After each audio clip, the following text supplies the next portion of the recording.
Your heart stops. The world goes black. For an ancient Egyptian, a stopped pulse marked the terrifying start of a treacherous journey into the dark. The ancients believed that death was an absolute crisis. If your physical body decayed or was destroyed, your soul would be permanently erased from existence.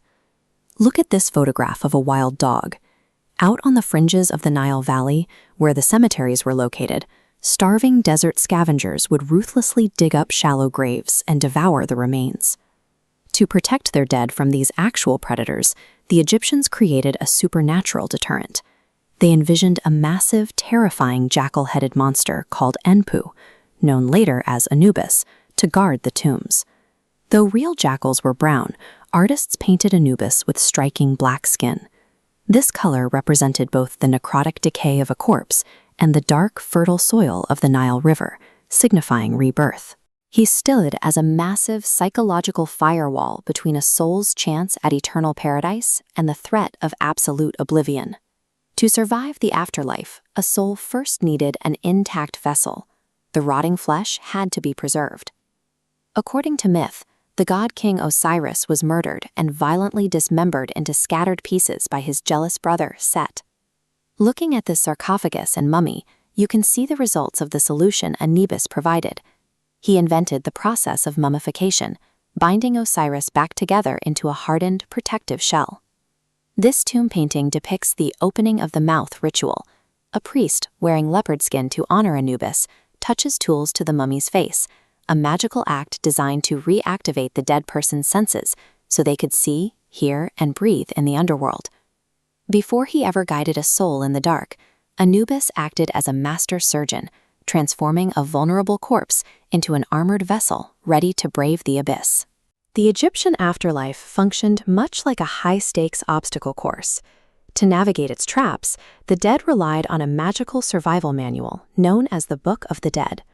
This papyrus scroll is densely packed with spells, but the magic here was highly volatile.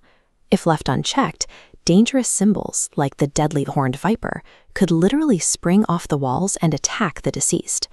To prevent these attacks, scribes intentionally altered the texts. Threatening hieroglyphs were drawn severed or cleaved in half, neutralizing their magic so they couldn't harm the soul. Even with a deactivated manual, a soul needed an escort. Anubis stepped in as the opener of ways, acting as a personal bodyguard who guided the vulnerable dead past these invisible traps. The underworld was a deeply hostile environment, and Anubis served as the essential, unbiased guide required to make it through alive. Every soul eventually reached the climax of their journey, the Hall of Two Truths. Here, the final psychological reckoning took place. This ancient illustration shows the trial's strict mechanics. Anubis kneels, weighing the heart's moral purity against the feather of truth. If heavy with sin, Amit, a crocodile demon, devours the heart, erasing the soul from existence. Throughout this harrowing ceremony, Anubis remains coldly impartial. He cannot be bribed, and he completely ignores the earthly wealth or royal status of the soul standing before him.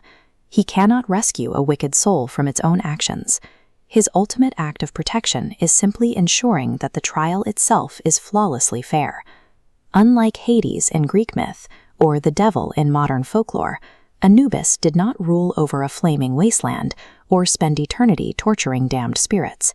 His defining characteristic, perhaps above all else, was profound humility. When Osiris was resurrected, Anubis willingly stepped down as lord of the underworld to allow the god-king to rule in his place. Notice the calm posture of this reclining jackal. It reflects a deity who rejected absolute power, entirely devoted to caring for the departed. For those who passed his scales, the gates opened to the field of reeds, a flawless, everlasting agricultural utopia, free of sickness and sorrow. Anubis was humanity's beautiful answer to the terrifying void of death. He was the promise that a fiercely devoted guardian waits in the dark, ready to take your hand and guide you safely home.